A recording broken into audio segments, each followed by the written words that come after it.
그러면 저희가 이제 XRP 이야기도 좀 나눠보면 좋을 것 같습니다. 그래도 이 주요 알트코인 중에는 XRP의 투심이 가장 덜 사그라들지 않았나 싶은 시점들이 최근에는 있었는데요. XRP 같은 경우에는 지금은 어떤 시점이고 저희가 어떻게 투자 전략을 가져가면 좋을지도 한번 이야기를 들어볼게요. 네, XRP 같은 경우는 펀더멘탈보다는 내러티브적인 관점이 지금은 더 유효하게 작용하는 것 같습니다. 워낙에 지금 내러티브 상으로 봤을 때 XRP에 대한 기대감을 높일 수 있을 만한 요소들이 많이 있습니다.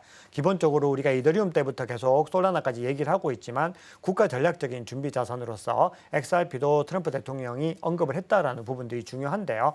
지금 시장에서 또 기대감이 나오는 거는 계속해서 SEC가 여러 소송들을 취하하다 보니까 이 리플과의 소송도 취하할 수 있지 않을까.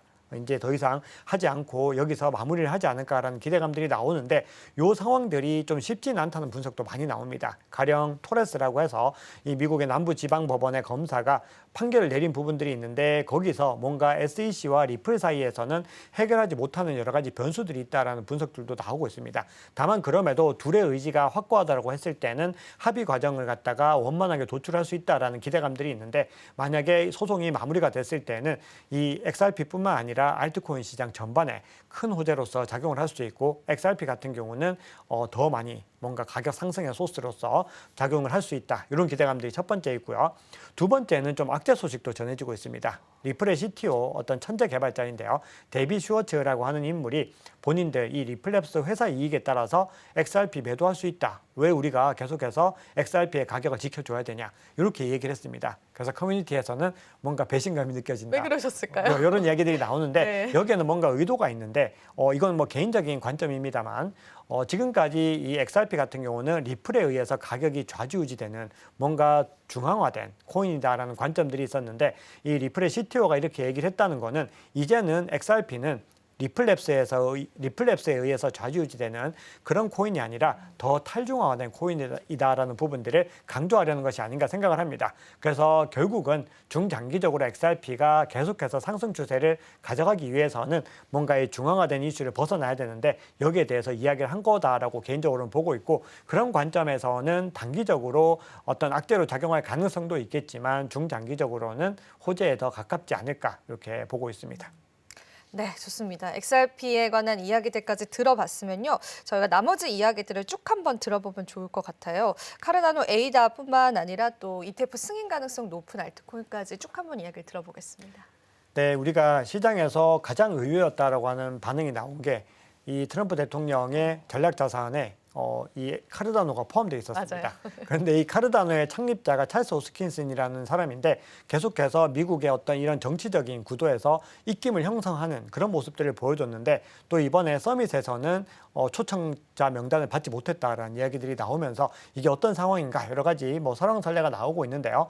결론적으로 이 소식이 전해지면서 즉 카르다노가 이 트럼프 대통령이 이야기한 5가지 코인에 포함됐다라는 소식이 전해지면서 고래들의 매집이 굉장히 크게 늘어났고 유동성이 많이 늘어나는 모습을 보였습니다. 보시면은 그동안에 움직이지 않던 코인들이 움직이는 모습들을 보이면서 유동성이 많이 늘어나서 뭔가 투심들이 살아나고 있는 모습들을 보였는데요. 그럼에도 카르다노 같은 경우는 상대적으로는 펀더멘털이 다른 메이저 알트 코인들보다는 부족합니다. 그래서 이 얘기는 카르다노가 더 적게 갈 것이다. 뭐 가격이 상승하지 않을 것이다. 이런 관점들보다는요. 제가 앞서 말씀드렸던 것처럼 내러티브도 되는데 펀더멘털도 되는 코인들이 중장기적으로는 더 경쟁력이 있을 수 있기 때문에 우리가 투자 관점에서 어떤 코인을 매집을 할 때는 여러 가지 어떤 방향성들을 종합적으로 감안을 하시면서 포트폴리오 관점으로 접근을 하셔야 됩니다. 즉 포트폴리오 관점에서 내러티브가 좋은 코인들은 조금은 상대적으로 적은 비중을 가져가시고 이 내러티브와 펀더멘털이 같이 되는 것들을 더 많은 비중으로 가져가시는 전략들이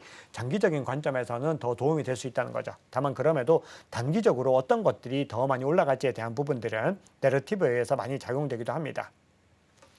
자, 그러면 알트코인 현물 ETF 흐름 봤을 때 어떤 알트코인이 이 현물 ETF로 구현될 가능성이 높은가, 출시 가능성이 높은가 살펴봤을 때 XRP와 솔라나가 가장 많은 곳에서 신청을 했습니다. 압도적이라고 볼 수 있고 솔라나 같은 경우는 최근에 폴리마켓에서 87% 확률로 올해 안에 승인될 것 같다. 이런 투자자들의 기대도 있었습니다. 그 외에도 여러 가지 코인들이 있는데요. 보시면 에이다도 보이고 도지코인, 폴카닷, 이더리움 여러 가지 이더리움은 스테이킹 옵션이 들어가는 그런 부분들입니다. 그리고 체인링크와 뭐 여러 가지 어떤 이 민코인들도 들어가고 있는데요. 오늘 오늘 전해진 소식에서는 엑셀라와 이 에토스 같은 경우도 현물 ETF가 신청이 됐습니다. 그래서 계속해서 새로운 알트코인들이 신청이 되고 있기 때문에 그 추이들도 꾸준히 확인하시면서 투자 전략 가져가시면 좋을 것 같습니다. 자, 마지막으로 이 장표로 좀 마무리를 해보고 싶은데요. 지금 계속해서 가격이 부대끼는 구간들에 있는데 최근 7일 동안에 월드리버티 파이낸셜, 즉 트럼프 일가가 운영하는 이 디파이에서는 이더리움을 7일 동안 꾸준히 매집을 이어왔습니다. 즉 이더리움이 가격이 이렇게 계속해서 하락 추세에 있지만 월드리버티 파이낸셜은 계속해서 모았다는 거고요. 거기에 덧붙여서 무브먼트와 그리고 WBTC 같은 코인들도 최근에 많은 물량들을 모았습니다. 자, 그런데 지금 보시면은 전체적인 평균 단가 대비했을 때 현재 수익률 보시면은 월드리버티 파이낸셜도 대부분의 알트코인에서 마이너스가 크게 기록 중입니다. 그래서 가장 많이 단기 미실현 손실이 나왔을 때는 한화로는 거의 1,200억 정도의 단기 미실현 손실이 나왔습니다. 이 얘기는 이 월드리버티 파이낸셜이 투자에 미숙하기 때문이 아닙니다.